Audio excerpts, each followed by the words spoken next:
ನಮಸ್ಕಾರ ವೀಕ್ಷಕರೇ, ಇವತ್ತು ಬೋಟ್ ನೆಕ್ ಮಾರ್ಕಿಂಗು ಹಾಗೆ ಬೋಟ್ ನೆಕ್ಕಲ್ಲಿ ಪ್ಯಾಟ್ರನ್ ಡಿಸೈನ್ ನಾವು ವರ್ಕ್ ಪೂರ್ತಿಯಾಗಿ ನೋಡ್ಕೊಳ್ಳೋಣ. ಮೊದಲು ನಾನಿಲ್ಲಿ ಪೇಪರ್ ಕಟ್ಟಿಂಗಲ್ಲಿ ಮಾಡಿ ತೋರಿಸ್ತೀನಿ ಯಾವ ರೀತಿ ಪ್ಯಾಟ್ರನ್ ಇರುತ್ತೆ ಅಂತ. ನಾರ್ಮಲಾಗಿ ನೆಕ್ ವಿಡ್ತು 2.5, ಲೆಂತ್ ಬಂದುಬಿಟ್ಟು ಎಷ್ಟು ಬೇಕೋ ಅಷ್ಟು ಇಡ್ಬೋದು. ಕೆಲವರು 9 ಇಡ್ತಾರೆ, ಕೆಲವರು ಡೀಪ್ ಬೇಕು ಅಂತ 10, 11ವರೆಗೂ ಇಡ್ತಾರೆ. ನಮಗೆ ವರ್ಕ್ ಮಾಡೋದಕ್ಕೆ ಈಸಿ ಆಗಬೇಕಂದ್ರೆ ಇಲ್ಲಿ ನಮಗೆ ಬೇಕಾಗಿರೋದು 9.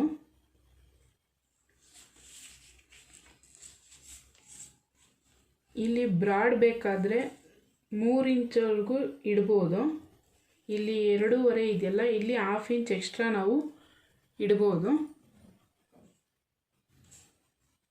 ನಾನಿಲ್ಲಿ 2.5ನೇ ಇಡ್ತಾ ಇದ್ದೀನಿ, ಯಾಕೆಂದರೆ ಬೋಟ್ ನೆಕ್ ಅಲ್ವಾ, ಬ್ರಾಡ್ ಬಂದೇ ಬರುತ್ತೆ.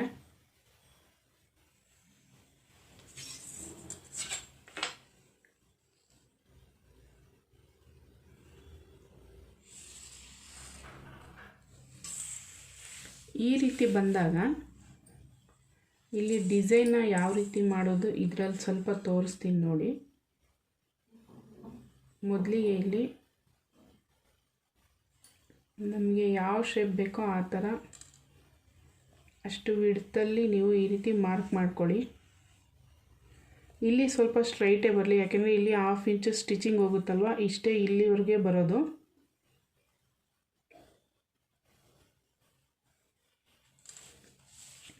ಇಲ್ಲಿ ಬ್ರಾಡ್ ಬೇಡ ಅಂದರೆ ಇನ್ನೂ ಚಿಕ್ಕದಾಗಿ ಮಾರ್ಕ್ನ ಮಾಡ್ಕೋಬೋದು.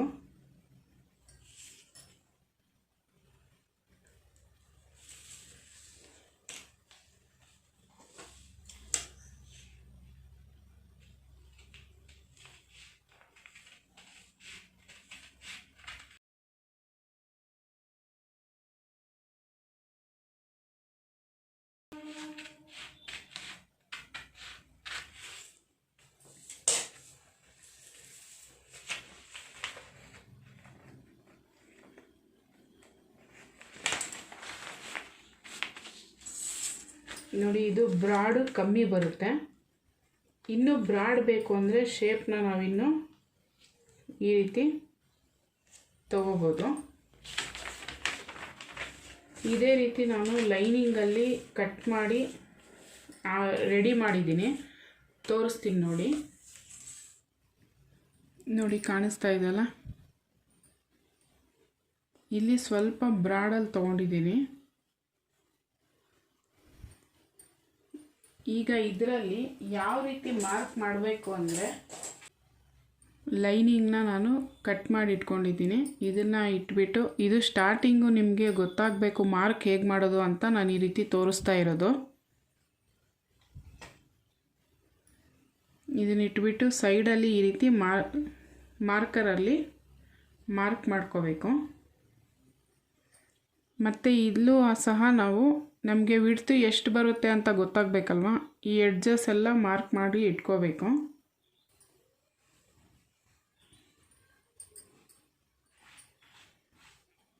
ಈಗ ಇದಾದಮೇಲೆ ನಮಗೆ ಇಲ್ಲಿ ಸ್ಟಿಚ್ಚಿಂಗು ಮಾರ್ಜಿನೂ ಬೇಕು, ಹಾಗೆ ನಮಗೆ ಡಿಸೈನ್ ಪ್ಯಾಟ್ರನ್ ಎಲ್ಲಿವರೆಗೂ ಬರುತ್ತೆ ಅದು ಸಹ ನಾವು ಕ್ಯಾಲ್ಕುಲೇಟ್ ಮಾಡ್ಕೋಬೇಕಲ್ವ. ಇಲ್ಲಿ ನಾವು ಸ್ಟಿಚ್ಚಿಂಗೋಸ್ಕರ ಒಂದು 1/2 ಇಂಚಷ್ಟು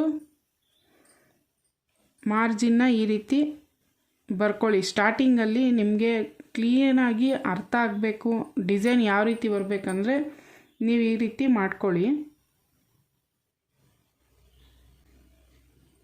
ಇಷ್ಟು ಶೋಲ್ಡರ್ ಸ್ಟಿಚಿಂಗ್ ಹೋಗುತ್ತೆ 1/2 ಇಂಚಲ್ಲಿ.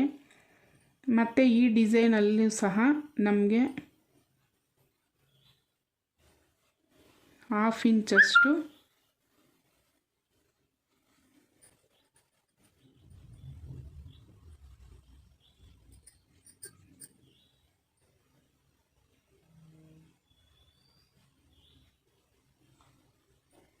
ನೋಡಿ. ಈಗ ನಮಗೆ ಎಕ್ಸಾಕ್ಟಾಗಿ ಇಷ್ಟರಲ್ಲಿ ನಮಗೆ ಡಿಸೈನ್ ಪ್ಯಾಟ್ರನ್ ಬರಬೇಕು.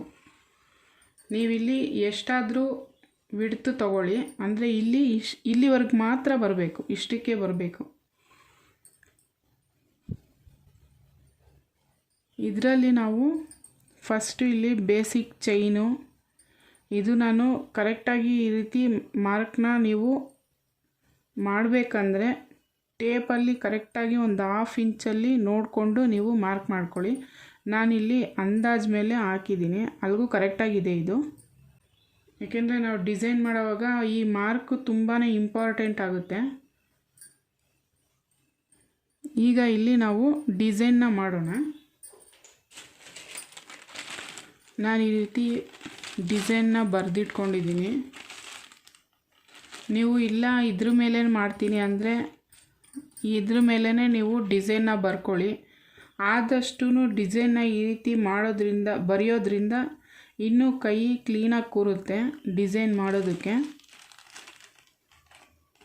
ನೋಡಿ, ಇಲ್ಲಿ ಬೇಸಿಕ್ಕು ಸ್ವಲ್ಪ ನಮಗೆ ರನ್ನಿಂಗ್ ಸ್ಟಿಚ್ಚು, ಹಾಗೆ ಇಲ್ಲಿ ಸ್ಟೋನ್ ಚೈನು ಇಲ್ಲ ಬೀಡು ಯಾವುದಕ್ಕಾದ್ರೂ ಒಂದು 1/2 ಇಂಚಷ್ಟು ಬಿಟ್ಟು, ಆಮೇಲೆ ಈ ಡಿಸೈನು ಈ ರೀತಿ ಕರೆಕ್ಟಾಗಿ ಕೂರುತ್ತಾ ನೋಡ್ಕೊಳ್ಳಿ.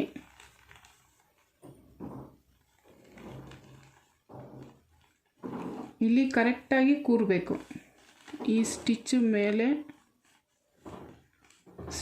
ಮೇಲಿರಬೇಕು, ಕೆಳಗಡೆ ಕರೆಕ್ಟಾಗಿ ಬರಬೇಕು.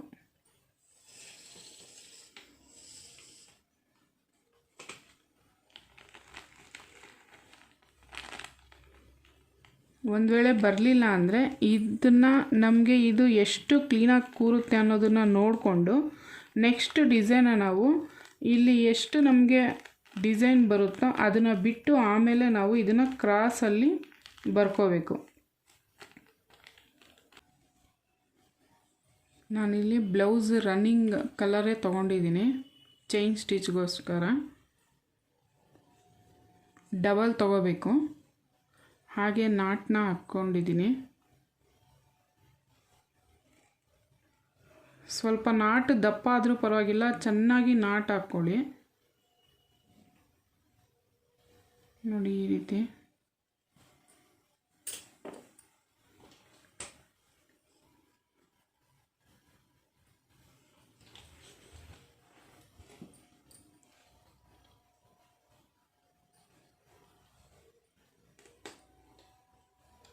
ಇಲ್ಲಿ ನಾವು ಮೇಲೆ ಸ್ಟಿಚ್ಗೋಸ್ಕರ ನಾವು ಲೈನ್ ಹಾಕ್ಕೊಂಡಿದ್ವಲ್ಲ, ಅದ್ರ ಕೆಳಗಡೆ ಕರೆಕ್ಟಾಗಿ ಬರಬೇಕು.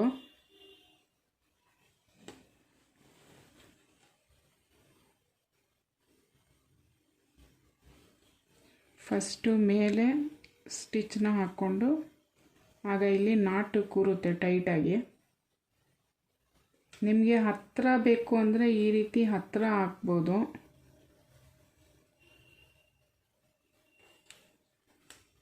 ಇಲ್ಲ ರನ್ನಿಂಗ್ ಸ್ಟಿಚ್ ಅಲ್ವಾ, ಸ್ವಲ್ಪ ಲೆಂತಿ ಇರಲಿ ಅಂದರೆ ಸ್ವಲ್ಪ ಲೆಂತಲ್ಲೂ ಹಾಕ್ಬೋದು.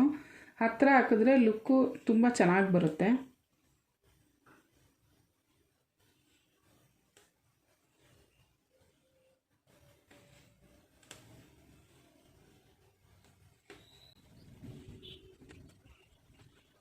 ನಾವಿಲ್ಲಿ ಏನು ಮಾರ್ಕ್ ಮಾಡಿದ್ವಲ್ಲ ಅದ್ರ ಪಕ್ಕದಿಂದನೇ ಸ್ಟಿಚ್ನ ಹಾಕ್ತಾ ಹೋಗಬೇಕು. ಆಗ ನಾವು ಸ್ಟಿಚಿಂಗ್ ಮಾಡ್ತೀವಲ್ಲ ಇಲ್ಲಿ ಅದು ಕರೆಕ್ಟಾಗಿ ಪಕ್ಕದಲ್ಲೇ ಬರುತ್ತೆ.